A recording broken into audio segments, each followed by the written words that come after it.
It's been quite the silent night since the Tua Tagovailoa and the Miami Dolphins silenced all of the haters. It sure has been a silent night. We're going to talk about all that, as well as, listen, when the Dolphins started winning and started getting hot and everyone wanted us to win every game, what was I in your ear telling you?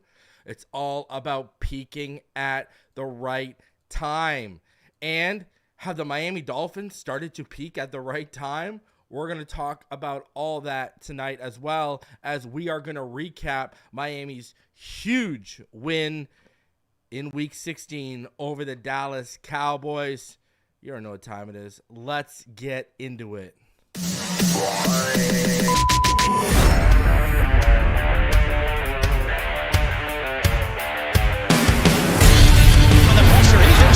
Loses the football. Touchdown! Got it! You have got to be kidding me. Jaylen Waddle has a Dolphin touchdown. And he will score! Field down the near side, man open. Touchdown!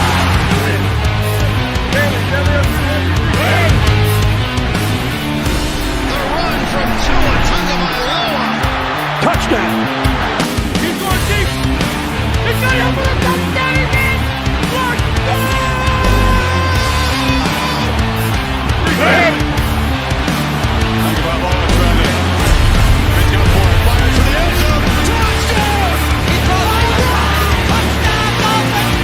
Beautiful day to be a Dolphin fan.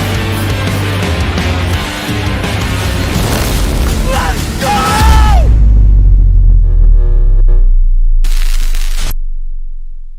What is good, Fin Nation? What's good? It's your boy Reason. We are back here for another one. Appreciate y'all coming through on this Christmas day. Hope y'all had an absolutely blessed Christmas with your families. I know I did, man. Your boy got spoiled. I mean, you see me in the older shirt and the older hat, but I'm telling you, your boy even got Dolphin sweatpants. We got everything. We got hoodies, we got t-shirts, we got beanies. I got everything, and I even got a huge upgrade that's going to be happening to the studio. So it's something I've been waiting on, plotting on, and the wifey came through and pulled it out. So we're going to have an upgrade, right? We're going to have, listen, I know everyone loves the background. I know everyone loves the look. It's original in terms of in this community, but we're going to switch it up too. We're going to mix some looks, some background looks in with what you see right now, and I just got the first big step towards the next one, so I can't wait to unveil that when the time is right, because I got to do a few things to set it up and get everything right and get ready for that baby to go up. So, man, can't wait to share all that with you guys. And hey, if you didn't know, remember last week, your boy Reason pulled that Dan Marino downtown. Well, I kept a hobby box of Prestige H2, and I said, you know what? I bought two of them, and I was like, let me keep one for Christmas Eve. What did your boy pull after we beat the Dallas Cowboys? That's a number Tua Tagovailoa right there. That is a numbered Tua Tagovailoa out of 249. And then, hit of the box, Jackson Smith in Jigba draft day on card signature. Man, the vibes were real after we won yesterday. Now, I know I had promised all you. Well, I hadn't promised. I had said to y'all I have something in the works. It's still going to probably happen this week. We were originally planning to drop it yesterday, but, man, between Christmas parties and, listen, I'm going to tell you, be honest with you. Your boy, from 9 p.m. till about 1 a.m., was putting together a kitchen for my youngest, and it was no joke. And I hit up a couple of the boys and I said, listen, is 1 a.m. too late, you think? And they're like, oh, for sure. So family time came first and had to do daddy duties, and that's where we're at. So, hey, man, listen, at the end of the day, I hope all y'all had an amazing Christmas.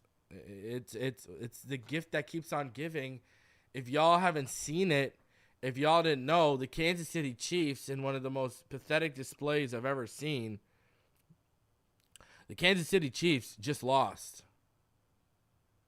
Ladies and gentlemen, that means Kansas City will have a 1-1 finish Miami's assured of finishing no lower than the number 2 seed.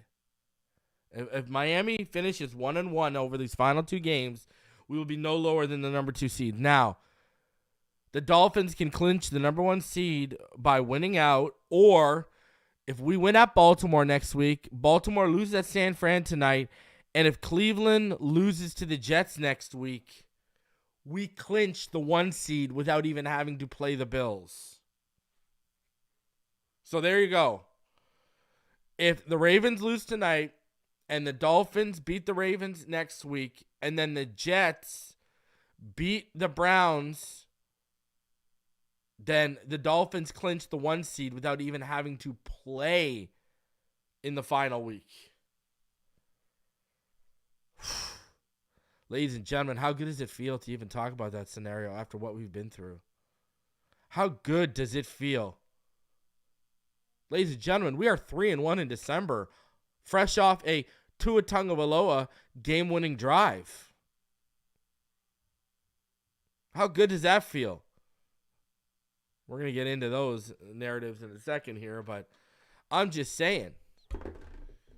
How good does that win feel yesterday? Listen, I know we were all stressed. You had your boy down on his knees praying to the Lord. If you saw the live reaction, you saw it. Santa's a Dolphin fan. That's what we know. That's what we know. And now let's go handle our business heading into the new year, next New Year's Eve. Right now, just worry about what's ahead of you. TCB, baby. Take care of business. That's all you can do right now. And that's all you should do right now. But, man, we're watching something special. I don't even want to, we are watching something special. We've got our coach. We've got our franchise quarterback. It's a beautiful thing right now. It is an absolute beautiful thing. I mean, this is what we've waited for, people. This is what that rebuild so many years, that tear down and rebuild back in 2019, it led us to this point. It was a slow burn. There's no doubt about it. But that tear down and that rebuild led us to this point. And I want you to think about this. I want you to think about this just for 1 second. Either one of two things. Imagine either we had McDaniel the whole time for Tua, where would we be right now? Or two, even if we did have Flores for that first run, imagine if we had a competent offensive coordinator that understood how to utilize Tua's skill sets, that understood how to build an offense. Imagine where we'd be right now. Imagine. That's a real thought right there. You think about it, man. You can say Flores or whatever, but that offense, Godsey, Stoodsville, Chan Gailey, that set us back offensively. You know? It really did. Imagine where we would be right now. Imagine. Imagine where Tua's growth and development as a quarterback would be right now. It'd be unreal. It'd be unreal. But, c'est la vie. It is what it is. Don't ever let it be what it ain't. And living in the moment, that slow burn has got us to this point. That slow burn, listen. The resiliency all these players have shown. Jaylen Phillips, Tua Tagovailoa. It's built character for these players, what they went through. And I truly think they're ready for this moment. I really, truly believe that. But oh boy, silent night across the land of Tua haters yesterday, huh? Oh, silent night. Man, not a creature was stirring, not even a mouse. Really. Why? Because Tua just led a game-winning drive against the Dallas Cowboys, shutting all the haters' mouth. I love it. I put up it was the night before Christmas little poem yesterday up on Twitter. I'll be doing my takeaways for those of you who follow me on Twitter. I'll be doing it tonight. I just spent the morning with the fam. I was just, man, it was a long night a long morning, had a nap. Here we are. So I'll be posting those later tonight. Listen, again, I got to say Merry Christmas to each one of you. All right. Now, before we start breaking everything down, I got to do it. We got to give out the Jabroni of the week. And, I mean, I'm sorry. You know, it is what it is. This is just how it is. And this shows you how objective I am. Because I think this is like the second time this year. It's either the second or third. It's the second, I think. Jabroni of the week, I'm in there. Right? I'm in there. I'm sorry. Anyone who doubted Jason Sanders, including me, we are the Jabronis of the week. That's what it is. I don't know what to say. I mean, I'm going to sit up here and lie to you guys? Am I going to sit up here and lie to you guys? I don't think so. Not going to do it. Not going to do it. And this is a real talk. I mean, I don't know what to tell you. Jabroni of the week, anyone who doubted Jason Sanders, including me. Including me, I'm not even going to lie to you. I'm not even going to lie. I'm not going to sit here and I'm not going to lie. We are all jabronis today. All right? We are all jabronis today. It's just the fact of the matter. Anyone who doubted Jason Sanders, including me, is a jabroni of the week. I'm sorry. The Colonel came through, and I ain't talking about KFC, baby. I got to keep it a buck. I mean, we could go Colin Cowherd. We could go Shannon Sharpe after the things they said this week. But let's be honest with ourselves. Who was the MVP of yesterday? Defensively, AVG in the running yesterday. Sealer in the running yesterday. But overall, the game MVP is Jason Sanders. I mean, it's not even close. I mean, it just is. All right? Like, Jason Sanders is the first player in Miami Dolphins history to make 3 50-plus yard field goals in a game. Jason Sanders is the fourth NFL player to make 3 50-plus yard field goals in a game this season, but just the second to do so outdoors. Indianapolis' Matt Gay made 4 in a game at Baltimore on September 24th. What can I say to that? What can I say to this, man?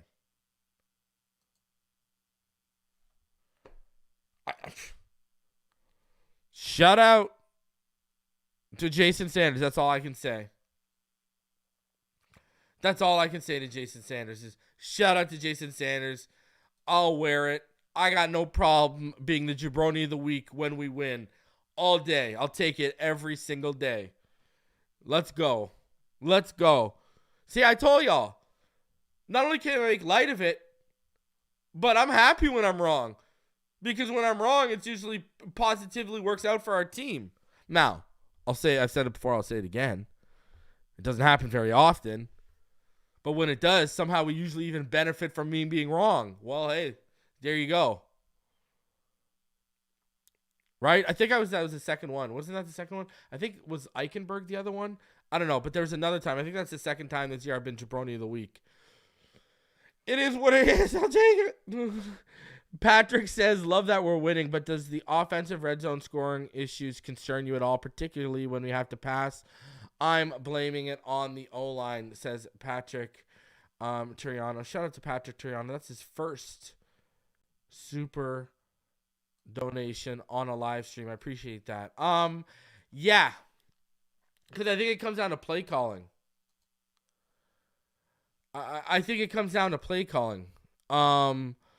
It's not just the offensive line. I think it comes down to play calling. Now, we've seen flashes of McDaniel. I mean, we saw it last week where he ran the ball 3 straight times and third time was a charm. Raheem pumped it in. Now, we've seen it, right? But the problem here is, like, okay, I'll give you a perfect example. I called it out during the stream. I'll call it out again. You're on Hard Knocks, knocking yourself for calling these fades. What do you do? What do we do when we get inside? Calling here a fade to Cedric Wilson. Like, I don't know. Like, I've said this before. Once we get inside that 15, 10 yards, the most creative thing I've seen them run is where we line up the running back in the backfield out of the shotgun, and the running back will shoot out like he's either going to run a swing out or he's going to run a wheel, but then he cuts on a dime, and then he comes back across the field on an angle route. That or the flick, right? That forward flick we've seen them do. Those are the only two really creative things I've seen us do inside the red zone that would give me pause as a defensive coordinator. Other than that, especially when we get inside the 5, we're not good inside the 5. We are just not good inside the 5 right now. We kind of lack creativity in play calling. We kind of, in terms of play calling as well, we're kind of obvious. And then, are we, is the play to, like, I'd be running so many, like, bunch sets. Like, just run a whole bunch of bunch. Run bunch stuff and let the two over top routes out of the bunch release something over the middle underneath, like a drag or something. I don't know. Right? Or, when you see us go heavy set, run it, really dedicate in the game like we're going to run it, score on a heavy set, then get back down there and run a heavy set again, run a heavy goal line set, and then play action and bootleg it to the opposite side and someone's wide open and Tua's just got, like, here's the thing. When Tua's making throws inside the 5, they're never easy. Have you noticed that? You never see us, okay, we sell the defense based off keys to the other side, then bootleg it the other way, and either a tight end or a fullback or a running back chips and leaks out, and Tua's just got it. We never, right? How many times do you see a guy running wide open in the corner of the end zone on like an out route or a dig that came across and he's just open on the other side? Very rarely. Tua's either got to get out and make a playoff platform on the run, or he's got to make a tight window throw, or he's got to throw a perfect fade over his shoulder. You don't see guys getting open a lot in the red zone. I think for all the speed we have, we lack creativity when that gets condensed. It is. Like, and I say this all the time. We paid Ingold. Why are we not running fullback dives? Line up in the I formation. Line up a heavy I. Everyone thinks you're going to Raheem. Line up in a heavy I. Boom. Ingold up the middle. What are we doing? Right? Or, again, heavy I. Fake the handoff to Raheem. Ingold looks like he's a lead on the fake. Chip, leak out. Boom. Ingold. I mean, when we ever see anything like that? And this is basic stuff. Like, I'm not out here redefining what a red zone offense is with these ideas. But it's like from our 0 to their 10, from our, goal line all the way to their 10, we can use that speed. But once we get inside the 10, now it becomes about play design, play structure. You got to manufacture space a little bit more to get guys open. And we're just not good at that right now. Sorry, that's a long, drawn-out answer for you. But, I mean, that's just what the deal is. Captain Charisma, Christian Cage, says Butch Berry's the real MVP right now, respect. I mean, listen, I've said this before. I tweeted out weeks ago. Can a positional coach win Coach of the Year? I know they can't. It's a head coach. But if they could, Butch Berry gets my vote. 110%. 110%. And I agree with this, actually. See, Gesicki and Tua built chemistry. Gesicki's best years came under Tua. And I brought this up before. This is why I'm going to hammer Omar when he comes up here next time. Because what he said makes no sense when he kind of gave me his eyes and his looks, the same ones he gave Pupar when I suggested about us having a tight end as that third option. We don't threaten the seams. We can go even further. Did you notice Durham Smythe, the plays we got threatening the seams with Durham? Did you see the conversions we got? 18, 19-yard pickups with Smythe threatening the seams a little yesterday. You notice that? Did you see that? Now imagine if we had a tight end who offered you something after the catch. I'm just saying. Because what has Tua shown you? Go back historically. When Preston Williams went down, when Devontae Parker went down, when these guys went down, Gesicki came as another one option. Then the Lynn Bounds and such got worked in behind that. But that's when he started using his tight end. That's when he started really picking it up. I'm just saying. Listen, I don't think Luke Lachey is going to come out maybe because of the injury. I don't know. But I would be going after the Iowa tight end. I'd be trying to get a tight end in here. And you don't got to break the bank, man. That's why I was so on board with Zach Ertz. Now, sure, he's not what he was, but if you could get him for like a 3 or 4 game stretch at his healthiest to help you down the line, man, that's huge. He would be huge because he could block and he could get out. Now, if he's not healthy enough, then I don't know. But I'm just saying, you add that tight end, you can now threaten the seams, and you got a big body. I mean, perfect example. Remember the Detroit game last year? Who remembers that end zone throw, that touchdown from Tua to Gesicki? You remember that? Tua went through like 3 or 4 reads, then came back to Gesicki and made that ridiculous throw to the back of the end zone. Y'all remember that? Who remembers that? Oh, man. I'm telling you. If you can find a tight end that can block, but has that athleticism to offer you something after the catch, runs his routes better than Gesicki, because Gesicki was a very lazy route runner. That's why he couldn't separate. I'm just saying. No, that was the Lions game, Bari. That was the Lions game. Go back and watch the Lions game. Back of the end zone, Gesicki. That was a ridiculous throw from Tua.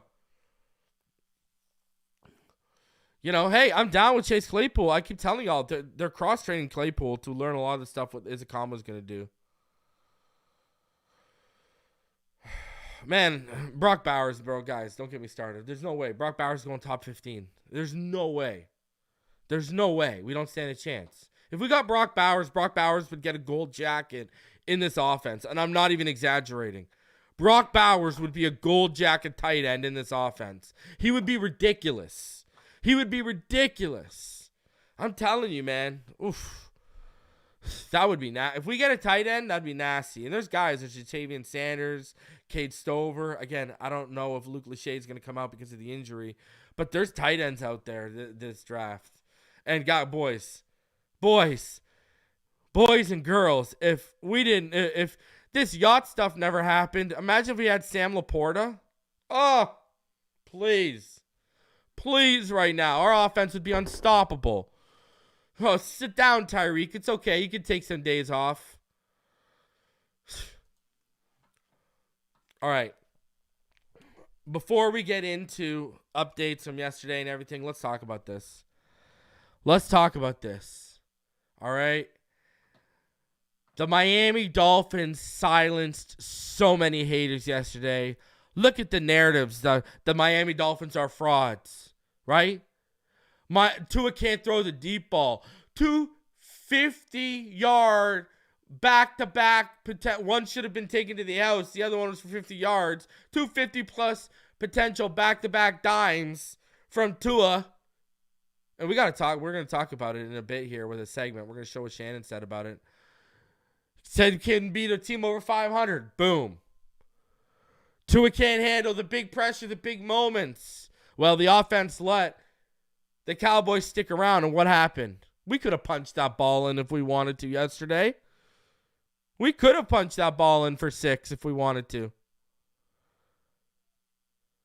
Tua can't win with Tyreek. Did it the week before. Tua Tagovailoa had 9 receivers yesterday. Like 3-1 in December off a game-winning Tua Tagovailoa drive, and yet I was told we don't win games in December. That's what I was told. Everyone told me that. We don't win games in December. We're no good in December. Tua can't win the big one in December. Well, all the pressure from people in his fan base, from the media, it was all thrown on his shoulders.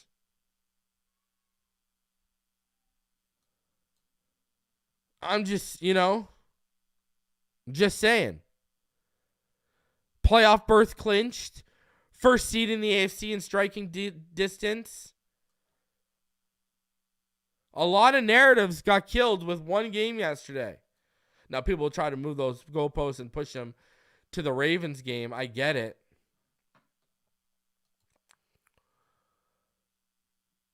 So, this is, the Miami Dolphins, they shut a bunch of all y'all up. People talking about how we stood no chance, how, we were going into that game, how we were just, there's no chance they can win this game. They're screwed heading into this game. And what happened? What happened? Narrative's dead. Bury them. Bury them. The Dolphins are 25-10 in the last 35 games started by Tua Tagovailoa. It's the third best win percentage by any starting NFL QB in that span. Only Hurts and Mahomes have a better win percentage. Tua is 20-5 at home in his career. That's the best home win percentage by any active NFL QB. Remember when we lost to the Bills? What did I say? You got to get home field. Just saying.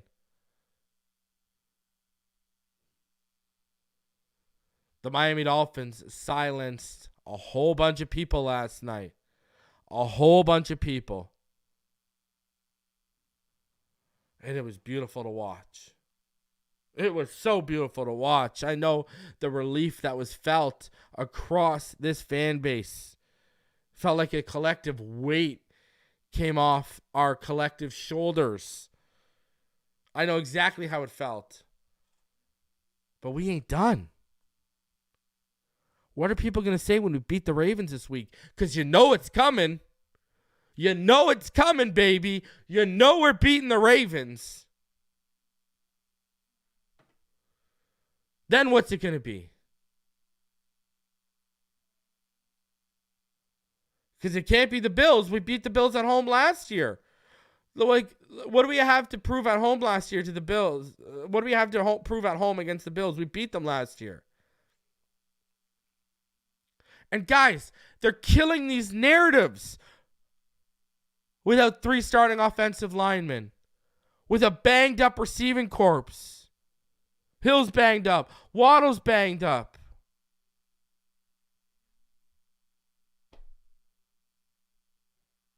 I think you saw a lot of Jeff Wilson usage yesterday because Achane and Mostert are a little banged up too.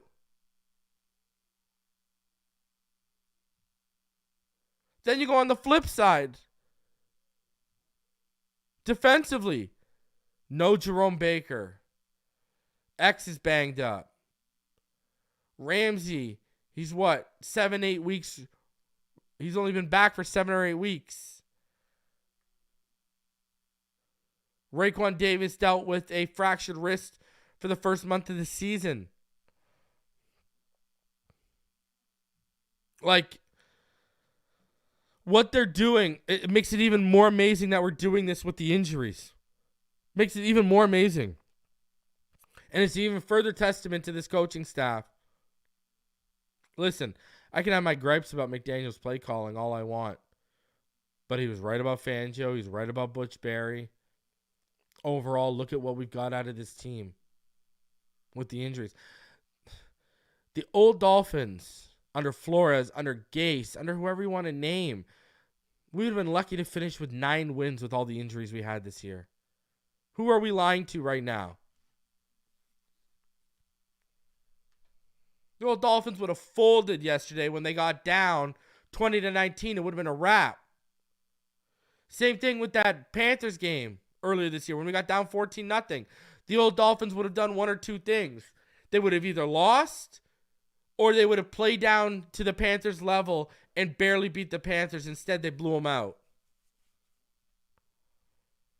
And what's even more amazing, if you look at Tyreek's numbers, if you look at Tua's numbers, remember, Tua has over 4,200 yards now. Guys, how many fourth quarters have we not played?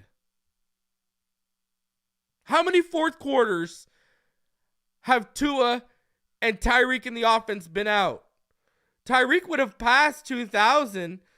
Tua would have had a real shot at 5,000 if we would have continued to play out fourth quarters. We've missed 2. I believe it's 2 or 3, right? We've missed 2 or 3 fourth quarters.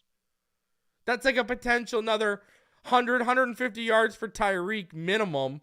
And that's probably, at least another 200 yards for Tua, 100 each, right? Probably around, 200 yard-ish. Tua would be sitting around 4,500 yards right now, probably.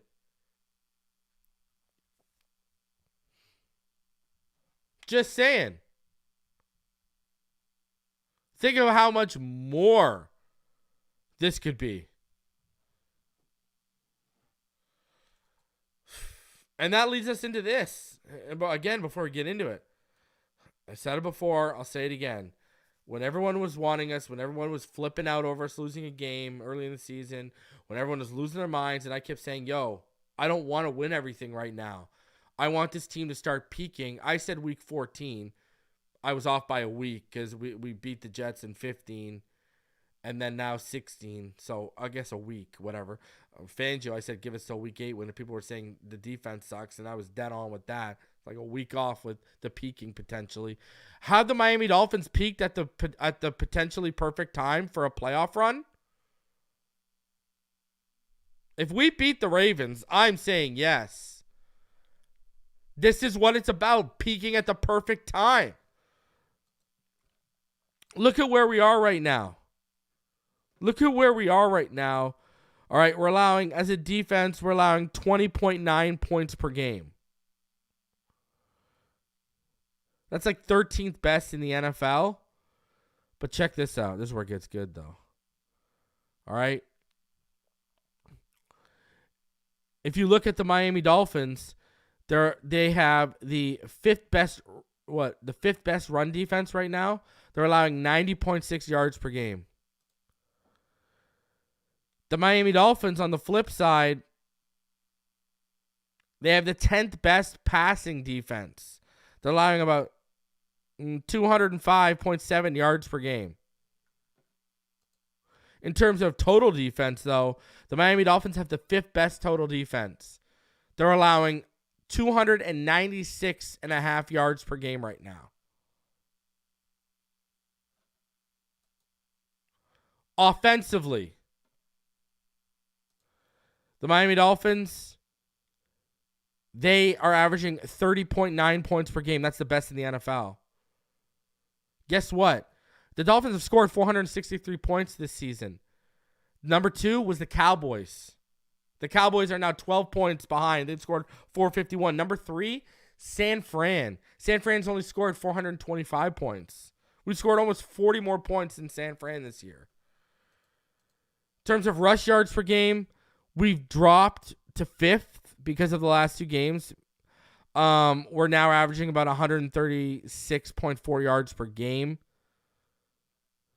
Again, only 3 teams have more rushing yards than the Miami Dolphins right now. The Ravens, the Bears, and the Lions. It's unbelievable. All right.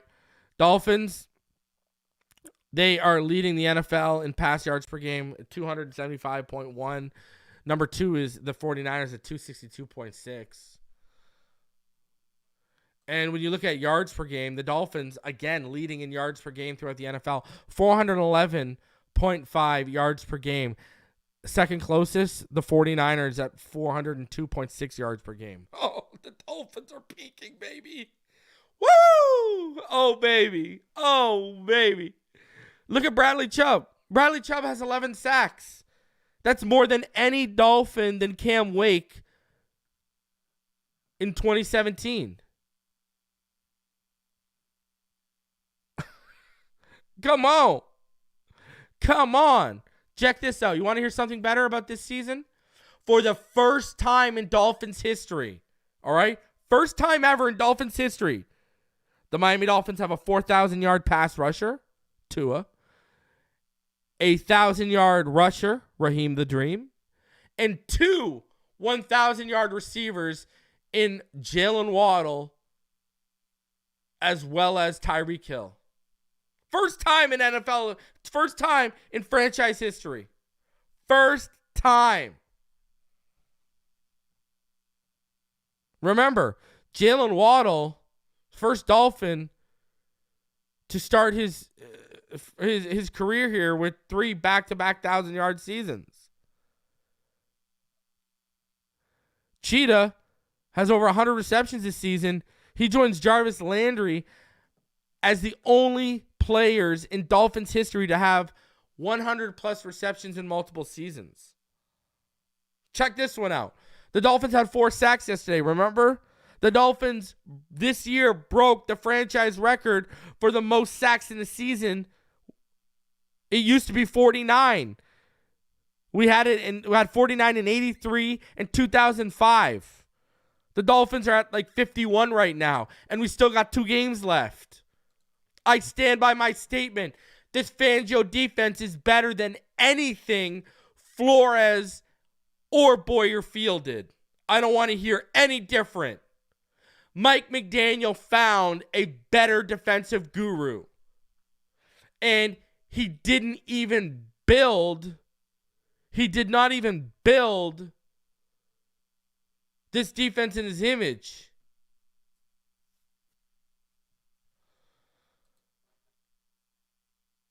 This is Miami's first 11-4 start to a season since 1990, and the first time the Dolphins have won 11 games in the season since 2008.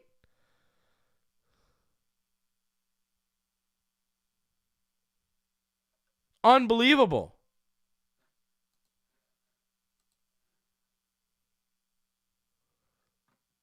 Unbelievable.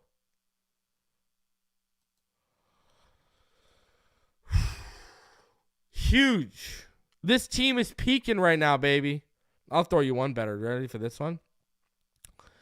You remember the Ravens game? Speaking of Ravens week this week. Do you remember the Monday Night Ravens game where Tua came out at half and Flores and the coaching staff tried to smear him with the whole golfing thing? Remember, because he had golfed earlier in the morning with like Cam Wolf and a couple others? You remember that? Remember I knew he had golfed earlier in the morning and all that kind of jazz? And they tried to make it about that when I told all y'all what I had heard from his camp was Tua went golfing with a reason, funny enough. The reason being he was trying to show Stephen Ross and Chris Greer, I'm healthy enough to start. They're holding me out. That was the whole reason he went golfing. It wasn't to be like, oh, I'm just going to go golf. No, that was to prove a point that these guys are holding me out. I'm ready to go. I said and reported this years ago when it all went down. It's all true. We all know how it panned out. We all know Flores, and it worked because Stephen Ross and Chris Greer, after that game, we won. Tua and that offense looked way better when Tua came in. And everyone higher up looked at Flores like, okay, buddy, this ain't right. And, right? Y'all remember that. Well, check that out. Check this out. Since, let's call it Golfgate. All right? Tua Tagovailoa is 26-10 since that. He has a 72.2 win percentage since coming in relief on that game against the Ravens, that night game against the Ravens. That's top 3 in the NFL in that span. Remember, they were questioning his work ethic and blah, blah, blah, blah, blah. Oh, baby. I'm just saying. This team is peaking right now, baby. And you can feel it. Let's go beat the Ravens. Let's handle our business. And let's steamroll into these playoffs. Let's get it done. All right, now, for some of you looking for answers, because I know they're out there, it is what it, we all wanted answers after yesterday. Here is Jaylen Waddle. Jaylen Waddle, Coach Mike McDaniel says Jaylen Waddle's shin injury from yesterday's game is looking more like a high ankle sprain today. Miami's going to get further tests done to determine the severity. Here's the thing, ladies and gentlemen. If that's a high ankle sprain, he's going to be shut down for the rest of this season into the playoffs. He'll be back for the playoffs, but he'll be shut down. If that's a high ankle sprain, Waddle's going to be shut down because that's like a 4-week injury. That's a 3 to 4 week injury right there. So, it's a tough one. It's a tough ankle with his speed, cutting, and everything he wants to do. I mean, what can we say at this point? This is just ridiculous. I mean, what can we say at this point? What can we say at this point? Now, I'm not worried. I'm not worried because, we got enough bodies, we got enough guys there that will make it pop off. But that sucks, man.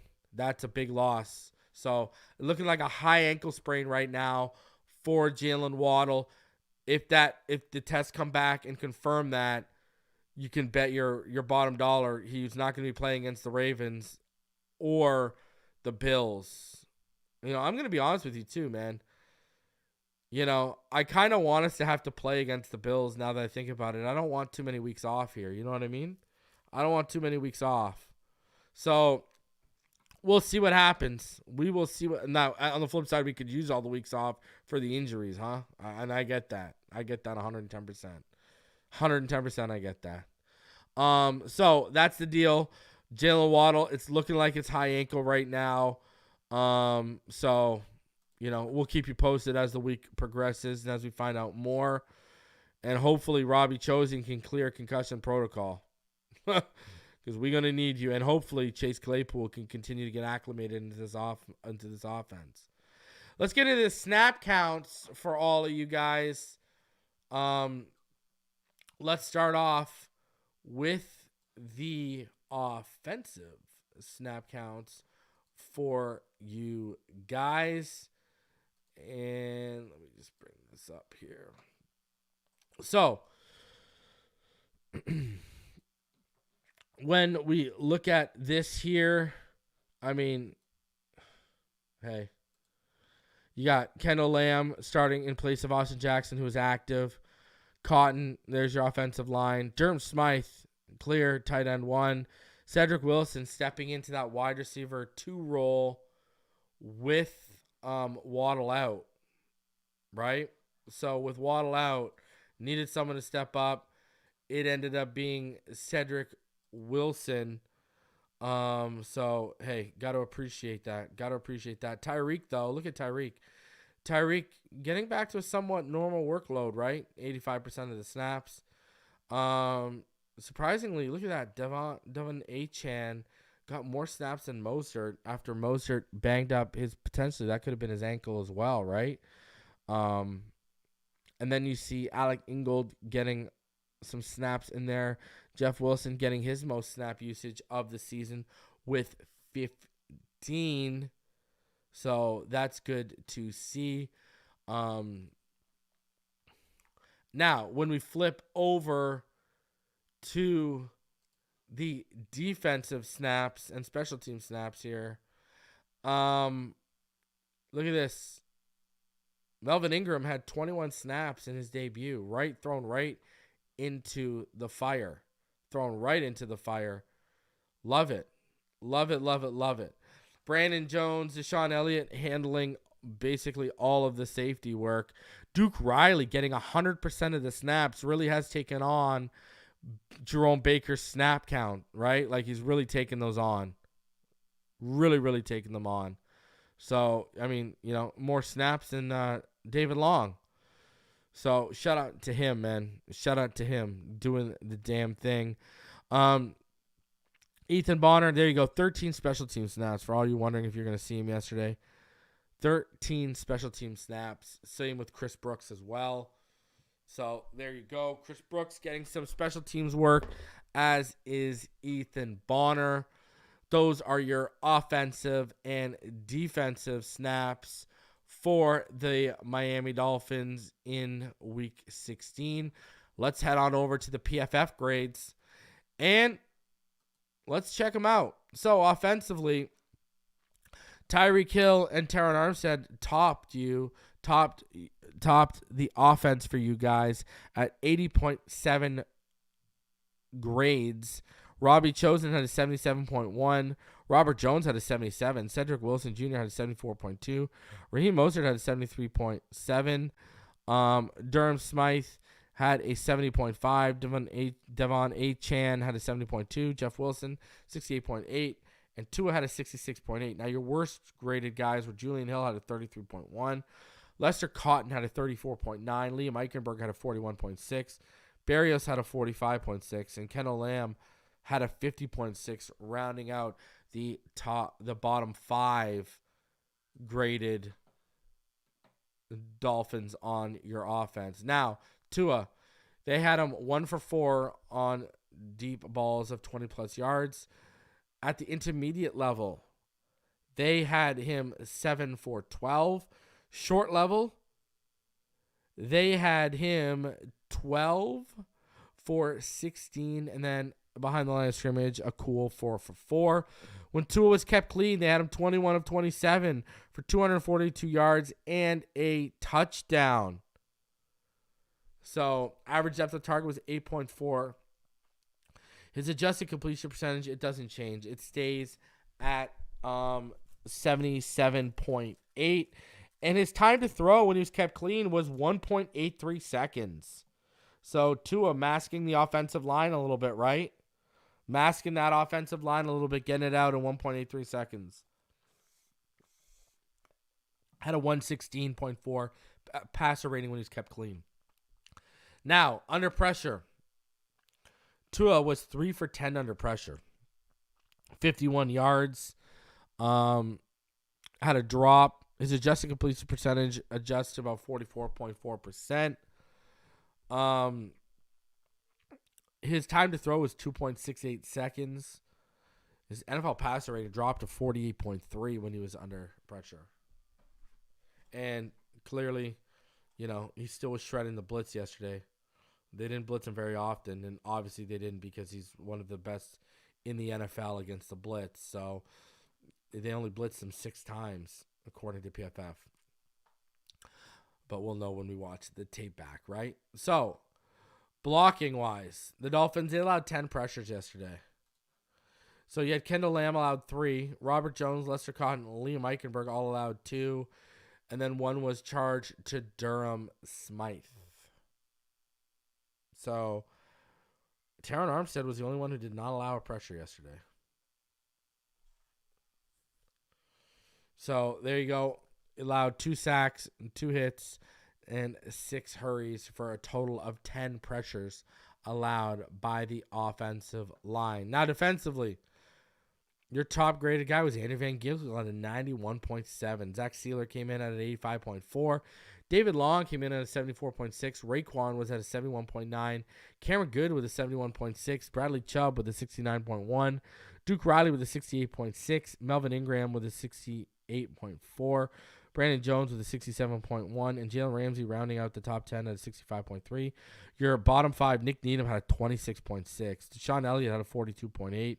Xavier Howard had a 50.7. Christian Wilkins had a 57.3. And Deshaun Hand had a 58.9. Yeah, I would agree. Elliott took some bad angles yesterday. I saw that for sure. I don't know about that low, though, but hey.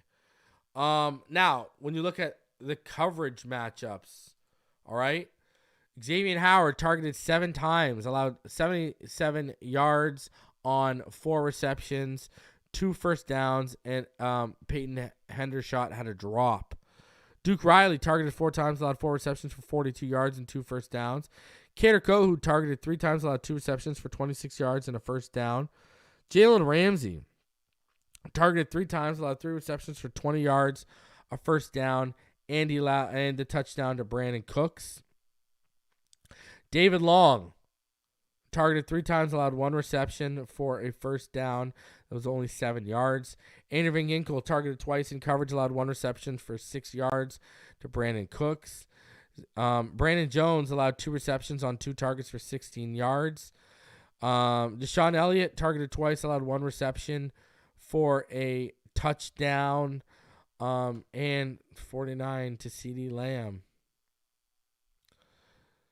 Michael Gallup was targeted once with Bradley Chubb in coverage, and it was shut down for that huge 4-yard loss that Bradley Chubb had on the screen. It was massive. Nick Needham, he's targeted once, allowed the reception for 14 yards to CeeDee Lamb for a first down.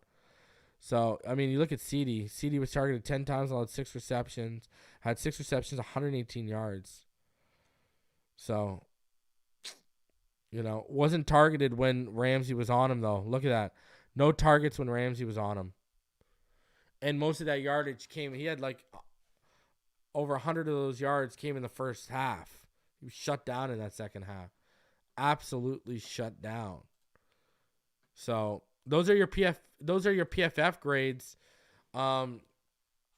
Hey, shut down in that second half. It was a beautiful thing to watch. You saw it, so let's get into it. The passing charts. Here is Dak Prescott's next-gen stats passing chart. 20 of 32, 253 yards, 2 touchdowns, a plus 2.9 completion percentage over expected. He didn't really challenge, right? I mean, look at this. I mean, if you want to count both touchdowns and intermediate throws, not just the one clearing, obvious one. I mean, from 10 yards and beyond, if you want to even count that touchdown, what are we talking about? 9 of his throws, of 32 throws, came from beyond 10 yards?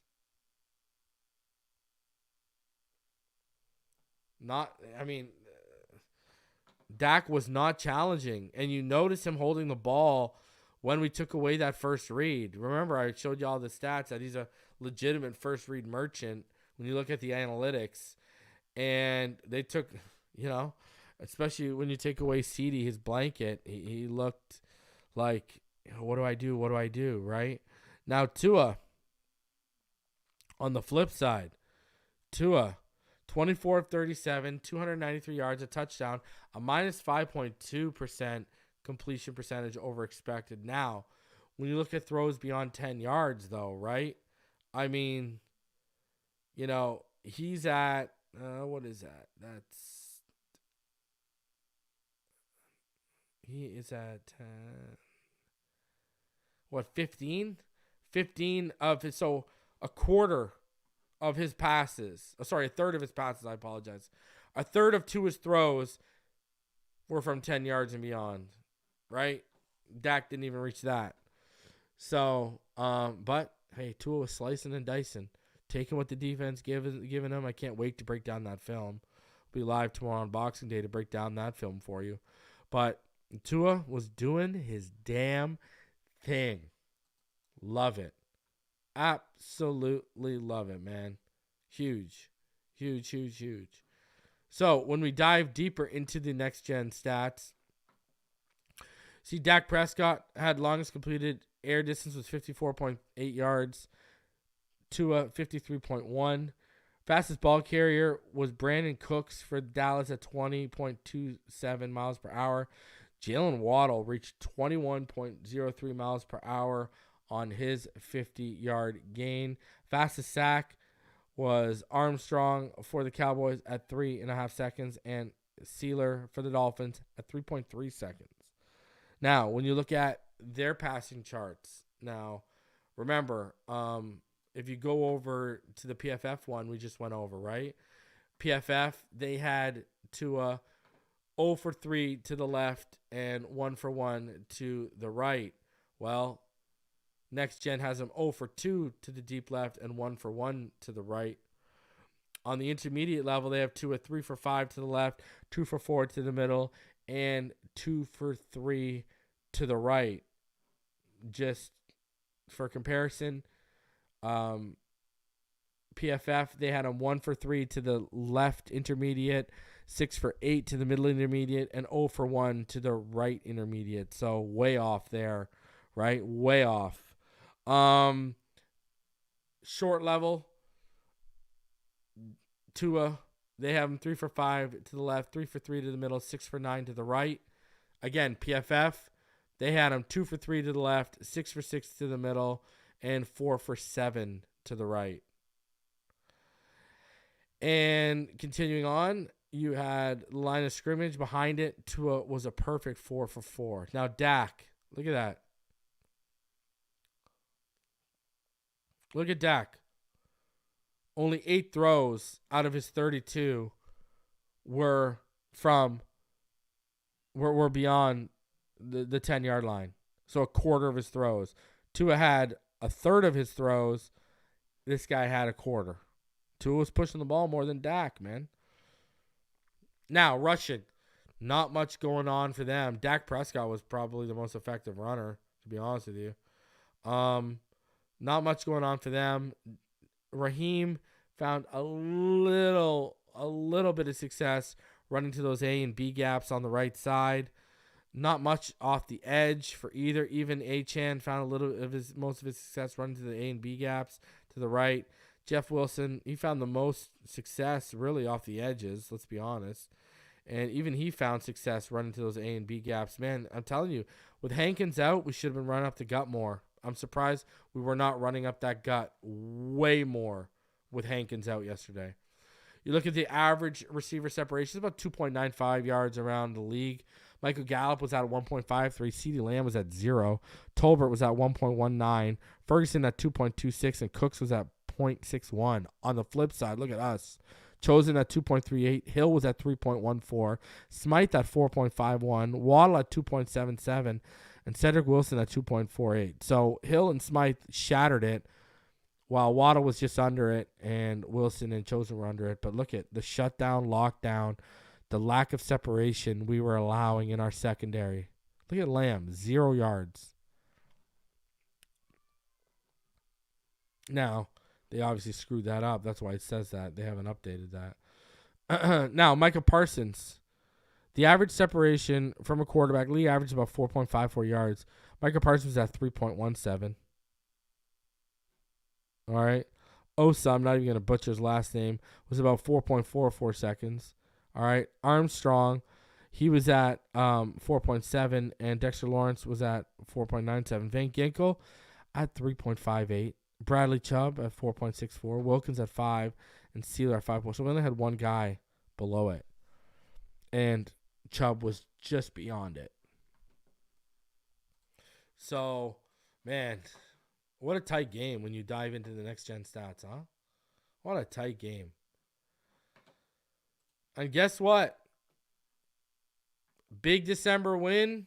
3-1 in December. Game-winning drive. What happened? Tua Tagovailoa has risen from like 7th to 4th. Only Christian McCaffrey, Lamar Jackson, Brock Purdy. And I'm telling you right now, if Tua beats Lamar next week, they flip. Tua Tagovailoa is back in the MVP race with a big December victory against the Dallas Cowboys. How quickly things change. How quickly things change. Tua right back up there now. And look at Mahomes after that. I mean, and after that loss today, Mahomes is dropping even further down. There's definitely going to be a new MVP this year. For sure. For sure. And shout out to Barry Jackson. You know he does it. You know he does it the best. And I wanted to bring this up. We're going to go over Barry Jackson right now. And then I want to we're going to look at something that Shannon Sharpe said, all right? So, with Barry Jackson, I look at more impressive feats by Tagovailoa. So, Dolphins quarterback Tua Tagovailoa will enter the final 2 weeks of the regular season ranked among the top 2 NFL quarterbacks in 3 key statistical categories this season and standing first among 5 active QBs in another significant area. Sunday's 20 22-20 win against Dallas left Tagovailoa with a 20-5 record as a starter at Hard Rock Stadium. That 800 winning percentage is the best all-time home winning percentage among all active QBs, edging out Rodgers and Mahomes. So his 105.4 passer rating right now is second in the league, trailing only Brock Purdy, who's entering with a 119. Tagovailoa has posted a passer rating of 90 or higher in 12 games this season, the most in the NFL, including all 8 of Miami's home games. Tagovailoa's 4,214 passing yards lead the league and are significantly ahead of number 2 on the list, which is Jared Goff at 3,984. Those 4,214 yards are 5th most in Dolphins single-season history, behind 4 seasons from Dan Marino. At least this season, Tagovailoa seems unlikely to pass Marino's team record of 5,084 set in 1984. Excluding Cincinnati's Jake Browning, who's appeared in just 7 games, Tagovailoa leads the league in completion percentage at 70.5. Tagovailoa's 70.5 completion percentage would be the highest in a single season in team history. Ryan Fitzpatrick owns a franchise record of 68.5% in 2020.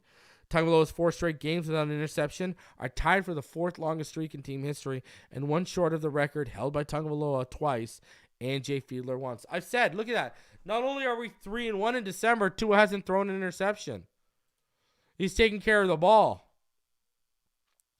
Tagovailoa on Sunday became the 3rd Dolphins quarterback to top 4,000 passing yards in the season, joining Marino and Ryan Tannehill, who did it twice. Marino did it 6 times.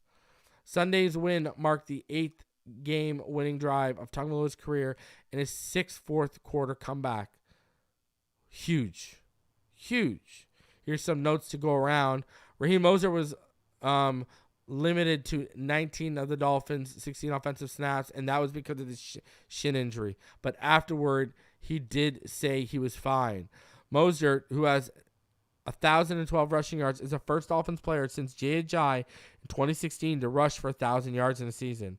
With his 1 touchdown against Dallas, Mostert became only the 2nd undrafted player since 1967 to score at least 21 touchdowns in a season, joining Priest Holmes, who had 27 in 2003 and 24 in 2002. And there's this. Mostert, 31, is the first player in his 30s to rush for 1,000 yards in a season since Washington's Adrian Peterson rushed for 1,042 in 2018 at the age of 33.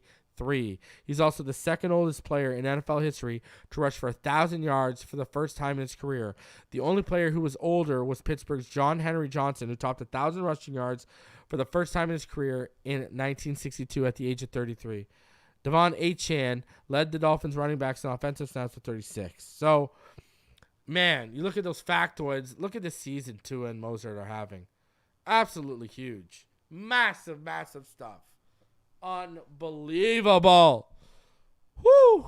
Let's go, man. Smash that like button. Subscribe if you're new. Dolphins are 11-4, and the AFC East runs through Miami. And after tonight, the AFC could run through Miami, baby. Think about that. Now, Tyreek, I got to play this because guys, we got away with it yesterday, but another key drop from Tyreek in a big game. This is a theme, ladies and gentlemen. Last year, December, Buffalo Bills, him and Sherfield on the same drive, dropped touchdowns. This year, Eagles drops a walk-in touchdown. Chiefs drops a pass at the 30-yard line. We end up not scoring points on it. Then, on the KC 30, he dropped a pass wide open. We didn't score points on that drive. Then, fumbles before the end of the half on the KC 31. Picked up, returned for a touchdown. Instead of us getting 3 or 7 points, we give 7 points to the Chiefs. Now, another big drop in a big moment. Tyreek Hill drops balls in big moments right now, at least as a Dolphin. That's a theme. Shannon Sharpe talked about his drops. Check this out. Off his credit, Tyreek, 14 targets, 9 catches, 99 yards. He dropped one. He dropped it. Woo. Hey, that would have been what, 97, 96? Because you see but see, here's the thing, Ocho. What he got to do, Ocho? That was beautiful. Once he got past Bland, he got to start getting back. He stayed in that line. Right. You got to get back. Why? Because just think about it. If you had released outside, where would you have been? I don't care what your release is. You know what, Ocho? You could go in motion and go out the other side. As long as when my back foot hit that fifth step and you where you're supposed to be at 42 and 4, I'm cool with it. Right. He needed to get back wide, and because he didn't, you see how he tried to reach over here and catch it? Where if he'd have got back wide, it'd hit it right here. It would feel right in the bread basket. They're right in the bread basket. And he'd have pieced them out. And so now you get 97. Now, Ocho, you know what happens. You get that first catch, and it's a big one. Yeah. Big Ocho, one. I'm about to get me a 2. I'm about to get me a 2-piece. I'm about to get me a 200 today. Yeah. Matter of fact, today would have been a 200-yard day. 200 and some change. Easy. But he had another opportunity. Remember late in the fourth quarter, he ran a deep end cut, and Tua threw it behind him because he was about to come out the backside on that one. Because the safety the safety had taken a horrible angle. He was about to come out the backside. That's why he started hopping, started jumping, because he's like, damn, I missed this opportunity. So, yeah, the second one was a little on Tua, but that first one, what a dime from Tua, right in the bread basket. I mean, they talked about it right there for you. Man, I mean, Tyreek could have put up a 200 piece. Come on. That would have been absolutely ridiculous yesterday if he would have done that. That would have been absolutely stupid. Absolutely massive. So, hey, it is what it is. Man, guys, we're 11-4. We're at the top of the AFC East right now with the number 1 seed in the AFC in striking distance. Smash the like button. Subscribe if you're new. We're about to hit 13,500. Let's get there. Let's get to 14,000. I mean, guys. Whew. Man, what a time to be alive. What a beautiful day to be a Dolphin fan. I bet you guys, hey, did the tearing of Christmas paper sound a little extra sweeter to your ears today?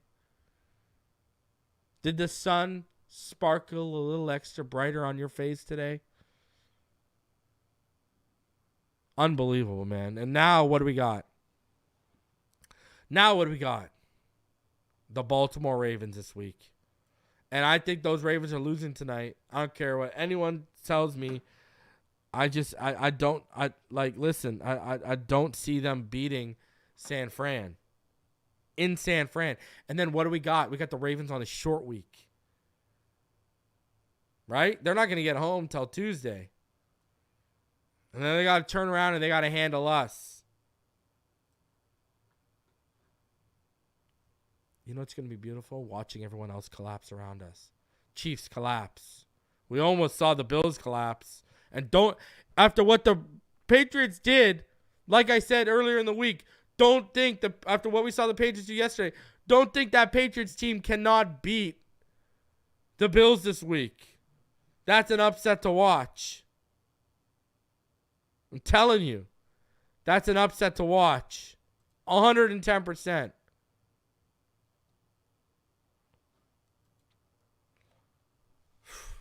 Man, what a beautiful day to be a Dolphin fan, huh?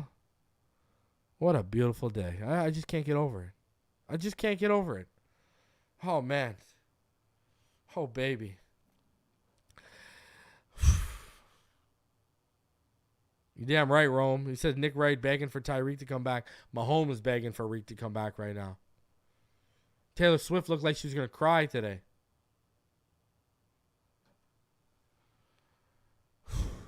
Let's go. Let's get this. We all get to sit back. I mean, hey, KC lost. And remember, if the Ravens lose this week and we beat the Ravens next week and the Jets beat the Browns, there's actually a path for the Browns to finish number 1. That's crazy. But if we handle our business this week and next, we already handle our business, but if we handle our business next week against the Ravens, ladies and gentlemen, all bets are off, baby. All bets are off. The AFC will come through Miami. Let's go.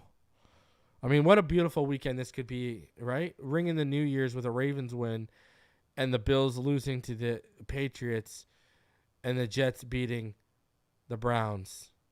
Because I'm going to tell you this right now. The Jets look like the prime team to play spoiler. And we might all hate the Jets more than anyone. But we rooting for them next weekend, that's for sure. Give Flacco that work. Anyways, guys, I'm going to get out of here. I'm going to be back tomorrow with a film breakdown. We're going to dive into all of the film of Tua Tagovailoa, the All-22. You're not going to want to miss that. Then Wednesday, there is no finish line, but I'm working on something. What I was planning yesterday late at night, I might just move to Wednesday, so we'll see how that plays out. Thursday, I'll be back with Neil. Friday, we'll be previewing that Ravens game. And Sunday, we'll be live on New Year's, and we will have a post-game show this week. Don't you worry, especially if we win that game. We will have a post-game show. But be on the lookout. More content coming your way. Over 425 of you in the room. Smash that like button. Subscribe if you're new. Appreciate each and every one of you. Have a blessed and merry rest of your Christmas day. See you all on the next one. Fins up, baby.